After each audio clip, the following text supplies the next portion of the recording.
Some people marry their future. I just kept mine as a backup plan. That's what she said right there between the salmon tartar and the lemon risotto. Loud enough for the table to hear. Soft enough to pretend it wasn't meant for anyone specific. But it was meant for me. The napkin on my lap suddenly felt like an anchor. I didn't blink. I didn't breathe. I just stared at her, lips curved around her wine glass. I sparkling with the kind of freedom that doesn't belong at a table with your husband. They laughed, her co-workers. That awful drawn-out kind of laughter people force when they don't understand the joke, but want to be close to the one who told it.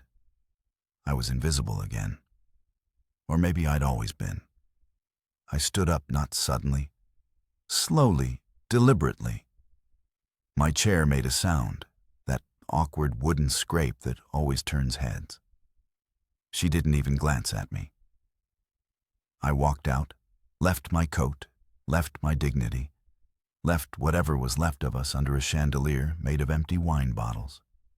I don't remember the elevator ride. I don't remember the lobby. What I do remember is the air outside.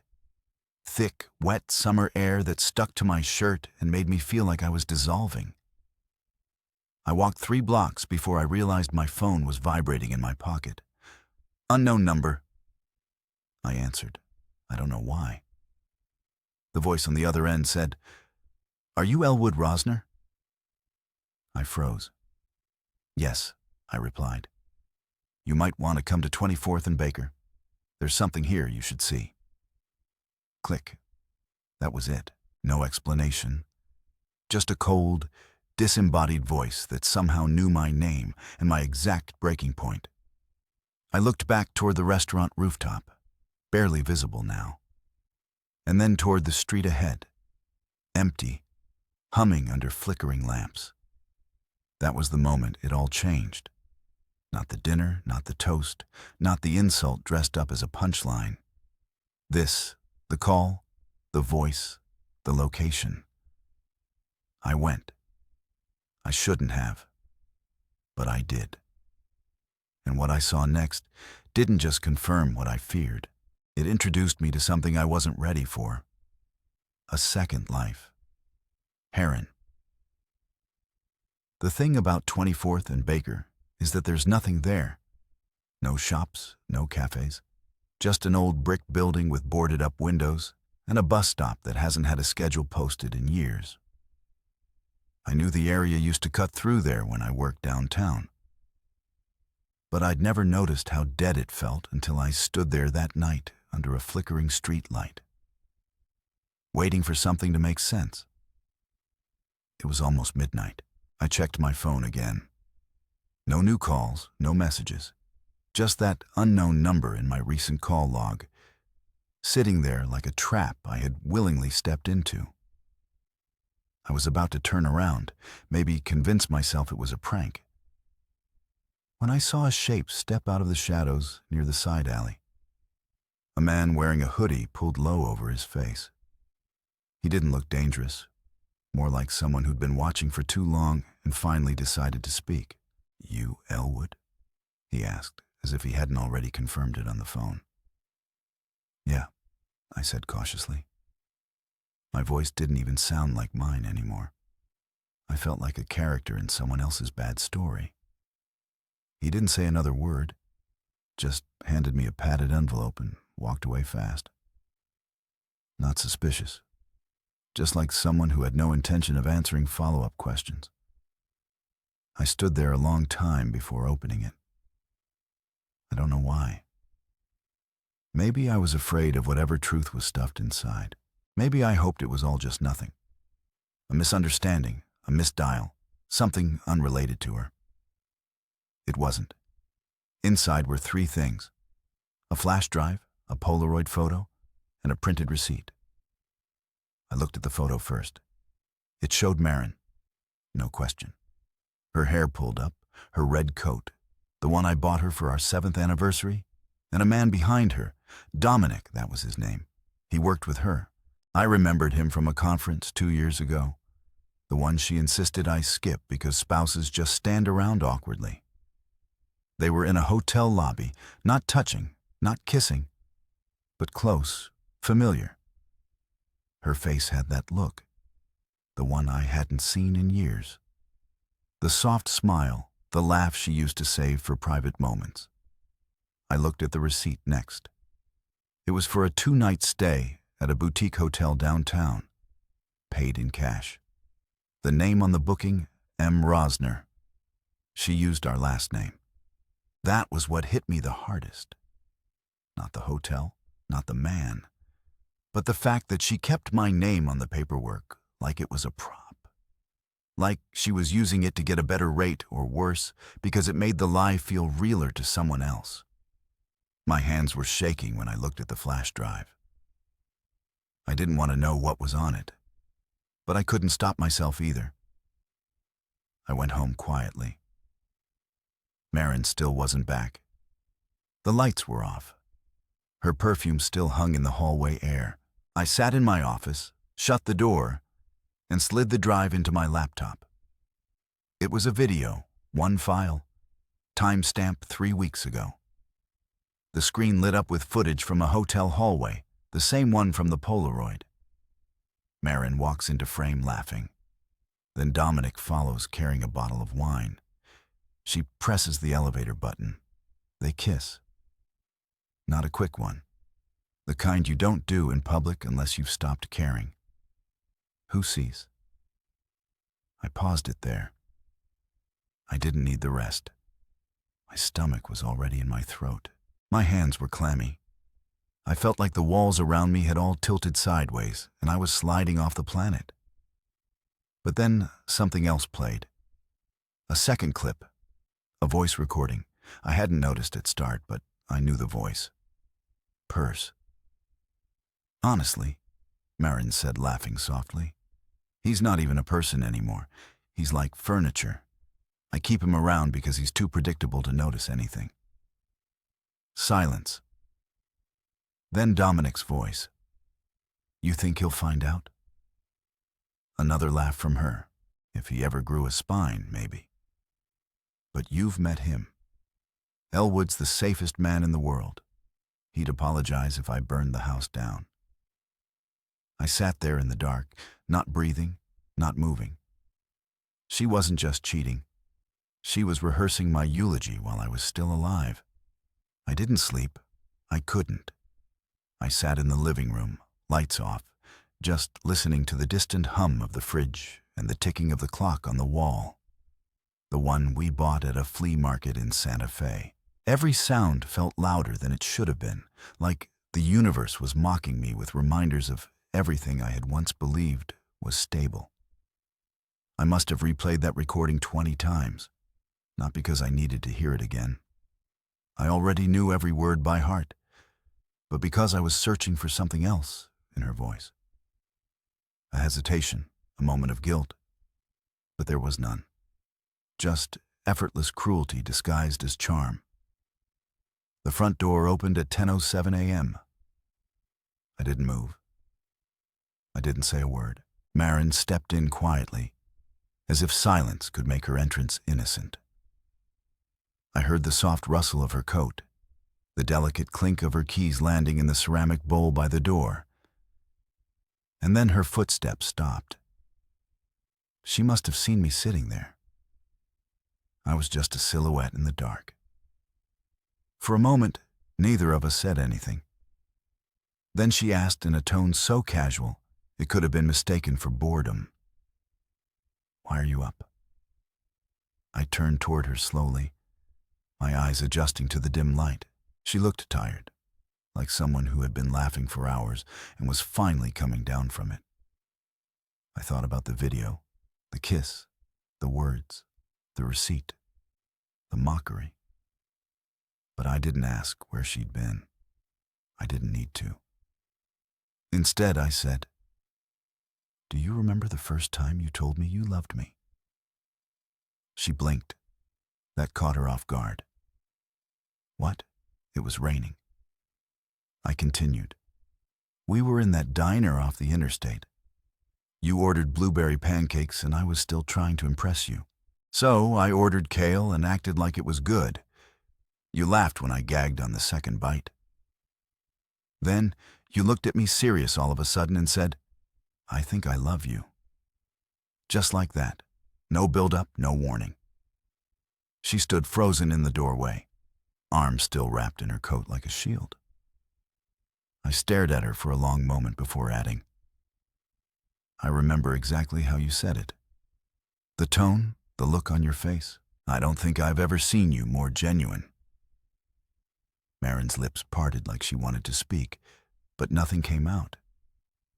Then I stood calm, quiet, and I walked right past her. I didn't touch her, didn't brush against her, just moved through the same space like she was a stranger I was avoiding on the sidewalk. I went into our bedroom, shut the door behind me, and locked it. Not to keep her out, but to keep whatever was left of me in. I didn't cry. I didn't scream into a pillow. I sat on the edge of the bed and stared at the closet, at her shoes lined up perfectly, at the perfume bottle on her dresser. And for the first time, I realized something terrifying. I didn't miss her. I missed the version of me who thought she loved me. The next morning, she was gone by the time I got up. No note, no text. No, sorry about last night. The house smelled like her shampoo, but it felt hollow. I walked into the kitchen and saw that she had left her laptop on the counter, charger half plugged in, screen still glowing faintly. Curiosity didn't drive me. Neither did revenge. I wasn't looking for more proof. I just needed to know what kind of person she had to become to say those things about me. I opened it. The desktop was organized. Of course, it was folders labeled by year, subfolders for presentations, campaigns, holiday photos. But there was one folder that stood out, unmarked, sitting in the middle of everything. Just a black icon, no name. I clicked it. Inside were dozens of videos, each one labeled with dates, locations, some in hotels, some in our house. She'd been recording things, conversations, encounters, intimate moments that had nothing to do with me. But one video was titled with my name. I hovered the cursor over it, paused, then clicked. And what I saw in that video was worse than the affair, worse than the words, because it wasn't her being cruel. It was me. And I had no memory of what I said. I don't know what I expected when I clicked the video with my name on it. Maybe something petty. Maybe her filming me asleep, drooling, or doing something embarrassing. A little trophy of how pathetic I was. But the moment the screen came to life, and I saw myself sitting at our kitchen table, everything in me pulled back, like I'd stepped into a cold shower with my clothes on. There I was, wearing a flannel I still own, hunched over a mug of coffee, lips moving slowly. The timestamp said 5:42 a.m. I don't remember that morning. I don't remember that conversation. But there I was speaking in a low, even tone, and she was recording me. Not secretly, no. The camera was placed on the countertop like I'd agreed to it. I was looking straight at it. "I'm tired," I said in the video, but not the kind of tired you fix with sleep. It's like my skin doesn't fit anymore. I watch my digital self rub his forehead like the words physically hurt. "I don't think she loves me," I said. "I think she loves that I don't fight back, that I let her be whoever she wants to be, even when it makes me feel like a ghost in my own house." The camera was steady, silent. Then I said something that turned my stomach inside out. "I think if I disappeared tomorrow, she wouldn't call the cops. She'd just put my stuff in boxes and tell people I left a note." There was a pause, a long one. Then off screen, Marin's voice replied calm and composed. "Good. Say it just like that again, but slower this time. What followed was silence. Then me. The version of me I didn't remember. Repeating the sentence word for word, slower, like I was reading a script. I'd helped, right? I slammed the laptop shut. My heart was pounding, not out of anger, not even sadness. It was confusion, deep brain-numbing confusion. I didn't remember that video. I didn't remember saying any of it. And the worst part, it sounded exactly like something I would say. I walked into the bathroom, turned on the sink, and stared at myself in the mirror. Not because I wanted to cry. I just needed to see if I still looked real. If the face in front of me matched the voice in that video. It did, which made it worse. Later that day, I got another call. Same unknown number. I picked up without hesitation this time. "Check the brown envelope in your mailbox," the voice said. "It's time you saw the ending." Click. I rushed to the mailbox like a madman. Looked around the street, empty. Not a car, not a neighbor, nothing out of place. But there it was. A plain brown envelope, no postage, no writing, sealed shut. Inside was a photograph. This time it was Maren. Not in a hotel, not kissing anyone, but in a meeting room. Sitting across from a man in a tailored suit. Her body leaned forward, her smile too rehearsed, her eyes sharp, watching his hands as he slid a folder across the table. Taped to the back of the photo was a sticky note. 2 words, "Power of attorney." My spine stiffened. I went numb again, not like before when the shock had been emotional. This was different. It felt legal, premeditated, dangerous. I rushed inside, dug through our filing cabinet, and flipped through the drawer labeled Life Docs, Marriage License, Wills, Tax Returns. And then, there it was. A signed form with my signature, my real signature, dated 6 weeks ago. It granted Maren full control over our joint assets in case of medical absence or mental incapacity. I had no memory of signing it. None. I checked the witness signature. It was someone I didn't recognize. Looked like a co-worker of hers. Not mine. My mouth went dry. My brain tried to come up with rational explanations. Maybe I signed it after that stomach flu. Maybe I thought it was a refinance form, but nothing added up. She hadn't told me about this. And if she had, she never mentioned it again. And suddenly, the video of me talking at the kitchen table. It made sense. She'd been building something, not just an affair, a case. I didn't leave the house for the rest of that day, not for food, not for air. I moved through the rooms like a stranger in my own life, touching things I'd once found comfort in, and wondering if any of them still belonged to me. Maren's coffee mug sat in the sink with a lipstick print she hadn't bothered to rinse off. Her planner was half open on the dining table, scribbled with color-coded meetings and a reminder to pick up wine. I stared at that reminder for a full minute. It was underlined twice. I wondered if the wine was for me, or him, or someone I didn't even know existed yet. I couldn't sit still. My skin with the kind of unease that has no clear direction. It's like being hunted by a predator that isn't running, just waiting. That envelope, the fake signature, the video, the fact that I didn't even recognize myself in my own words. It was no longer about betrayal. It was about construction, the deliberate, quiet assembly of something meant to take me down without ever leaving fingerprints. By noon, I was back at her laptop. I tried logging into her cloud account, something I hadn't dared attempt the night before. To my surprise, she hadn't changed the password since the day I helped her create it 4 years ago. It was still the name of her childhood cat and the year we got married. I wish I can say that meant something, that some part of her still felt anchored to us. But after everything I'd seen, it felt more like laziness. Like she hadn't even needed to hide anything properly because she believed I'd never go looking. Once inside, I scrolled through the folders.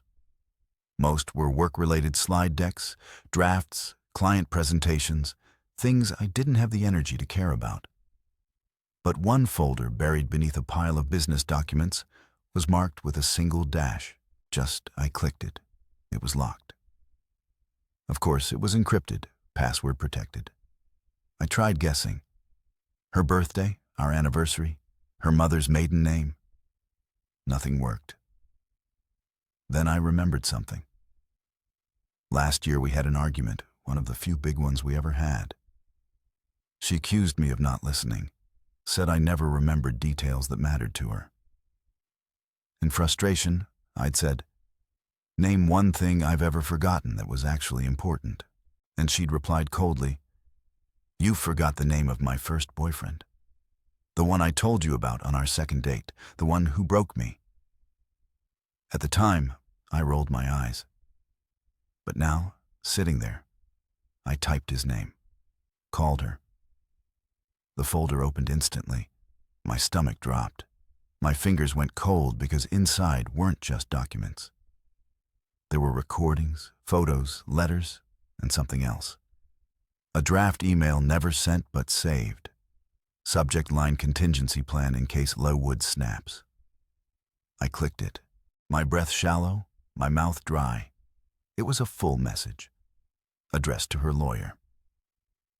"Hi, Laura. Just logging this here for peace of mind. Elwood's been acting strange lately. Withdrawn, saying odd things at random times. I've started recording some of his comments, attaching a few of them below.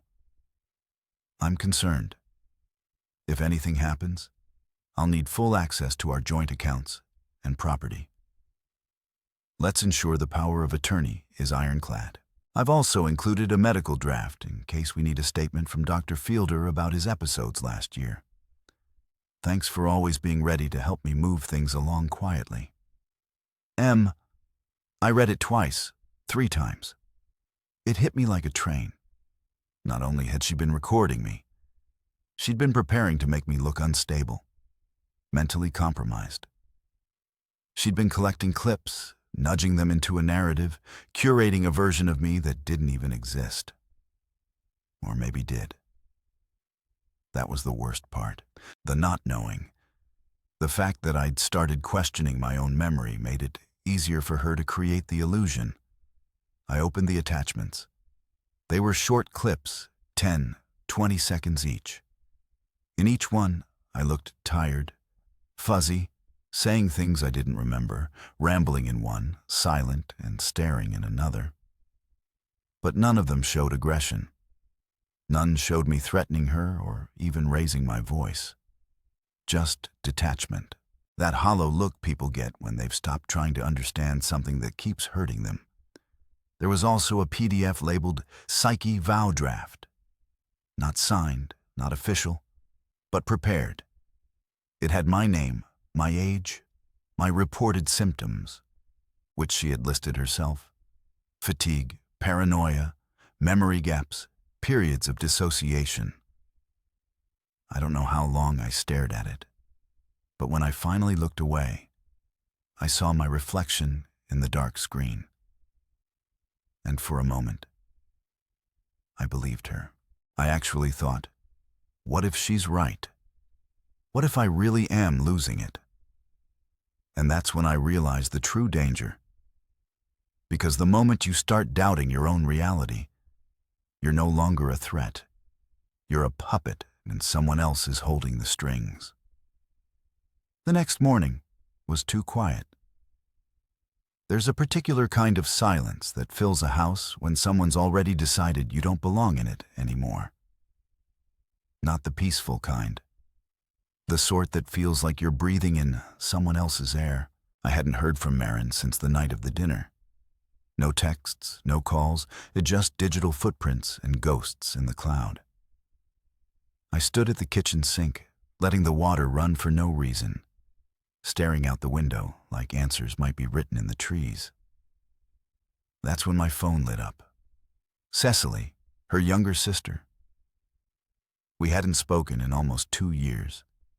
She lived on the West Coast, worked in nonprofit advocacy, always had an edge to her.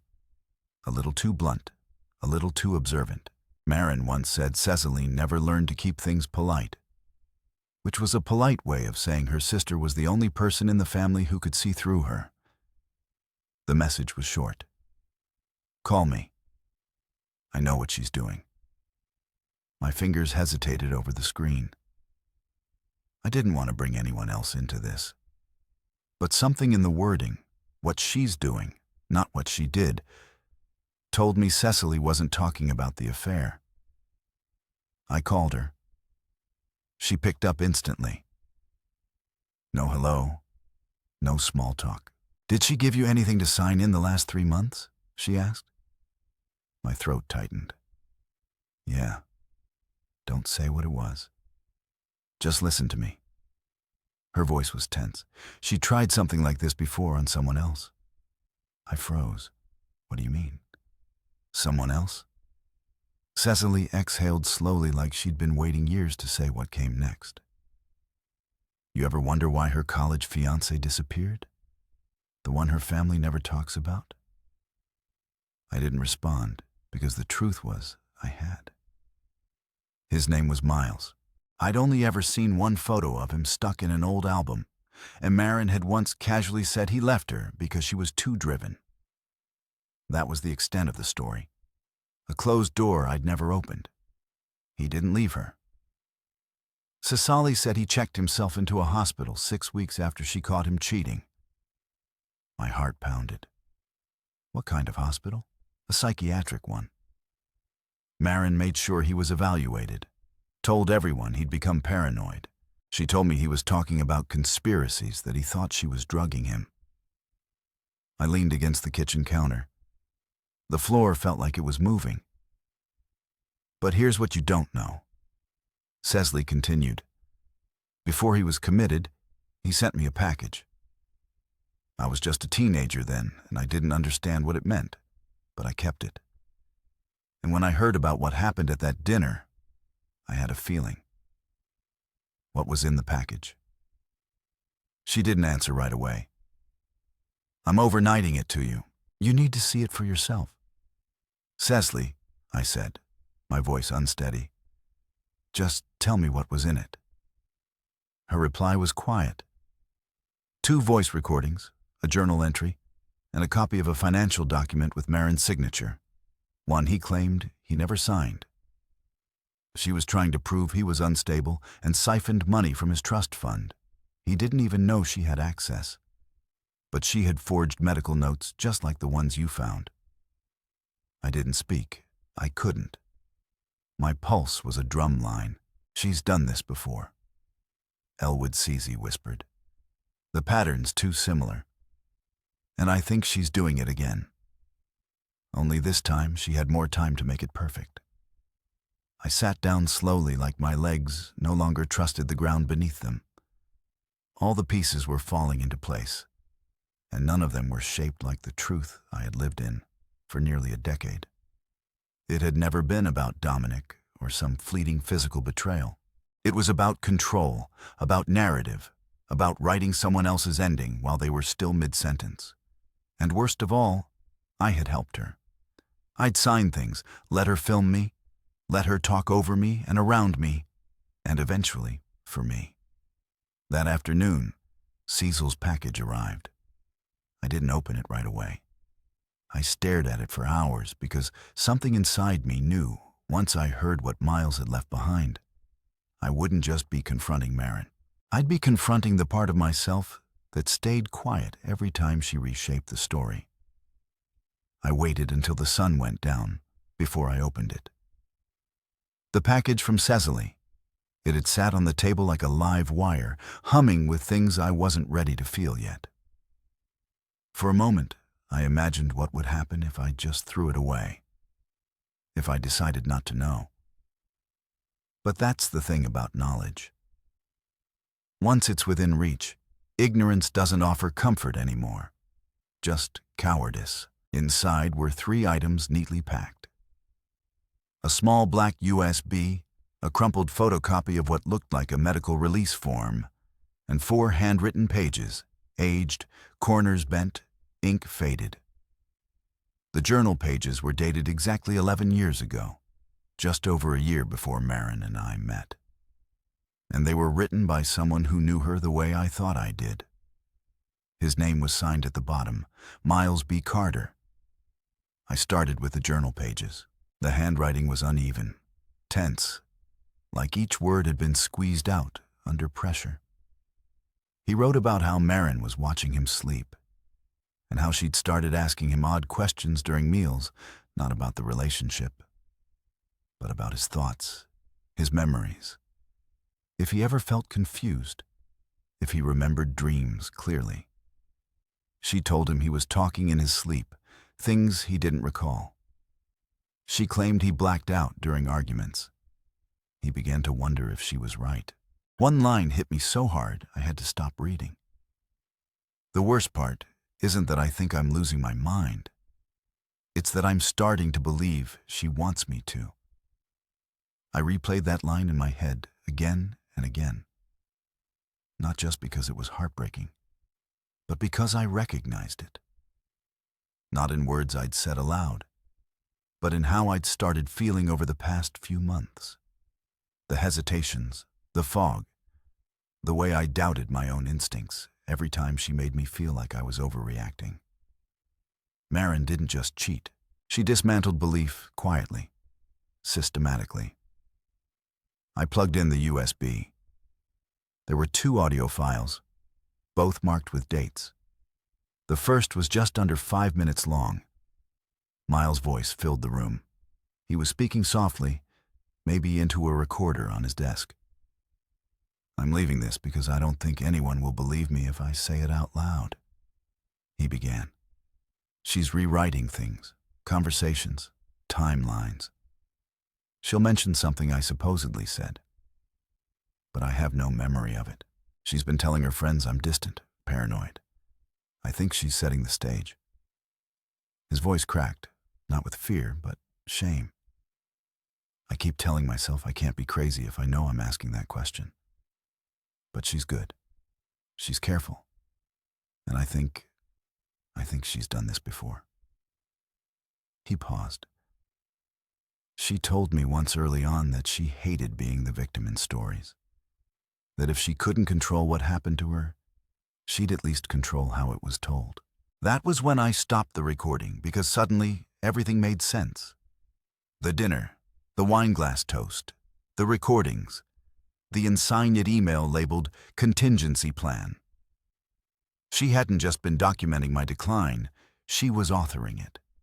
She was writing a narrative where I became a man unraveling under the weight of his own paranoia. A man who couldn't be trusted.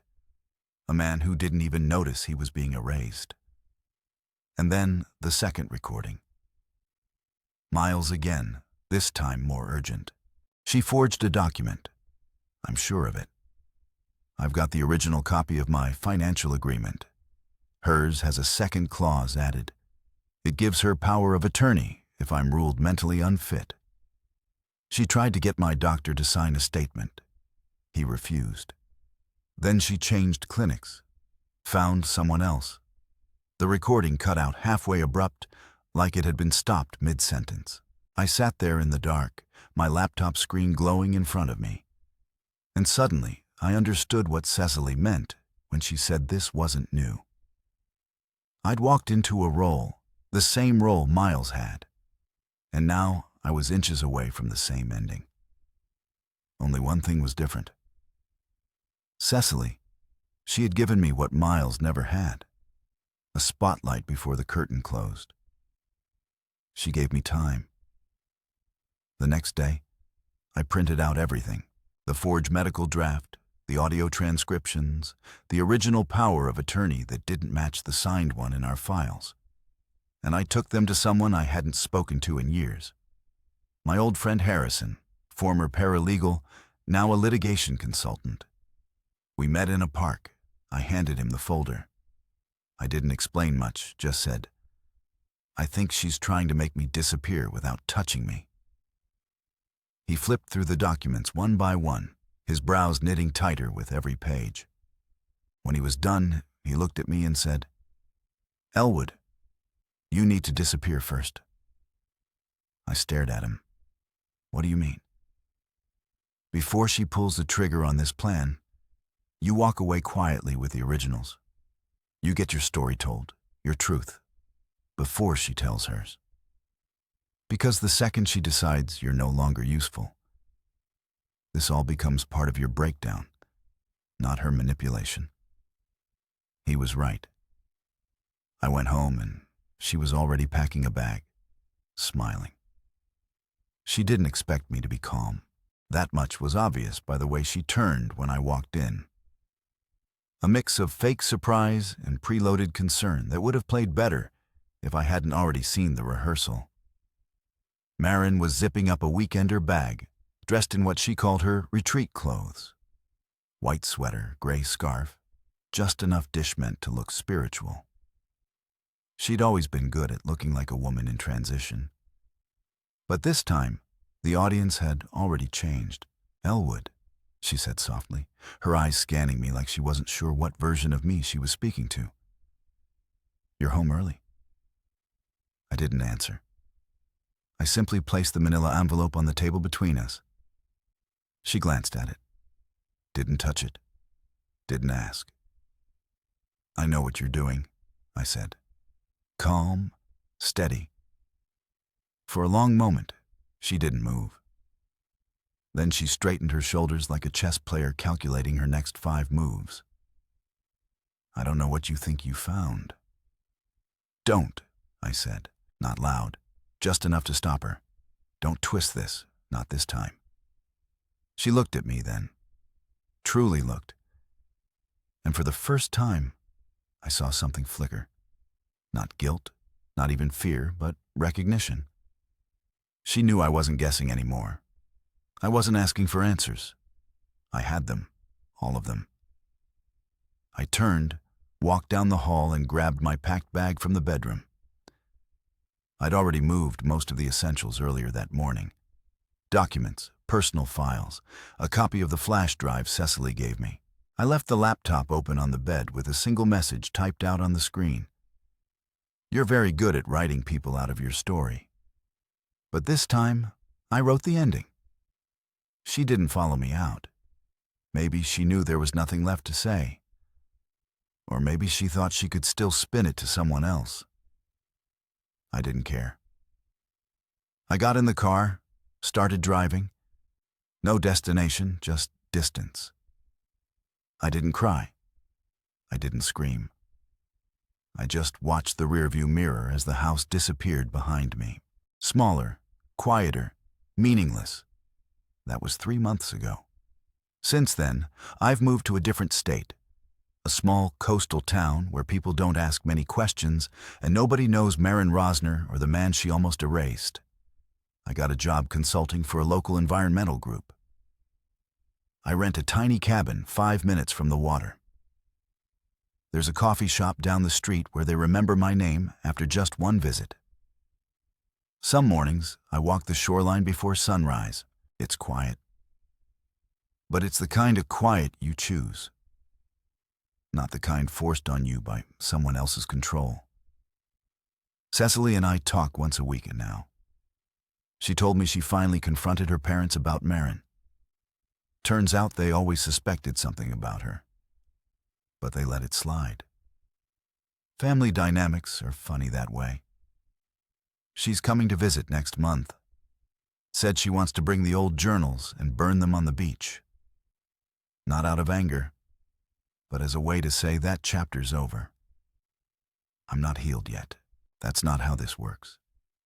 But I'm better. Some nights I still think about the man I used to be. The one who sat silently at that dinner table, hearing a sentence that changed everything. The one who thought silence was strength, who believed patience was love. But I'm not him anymore.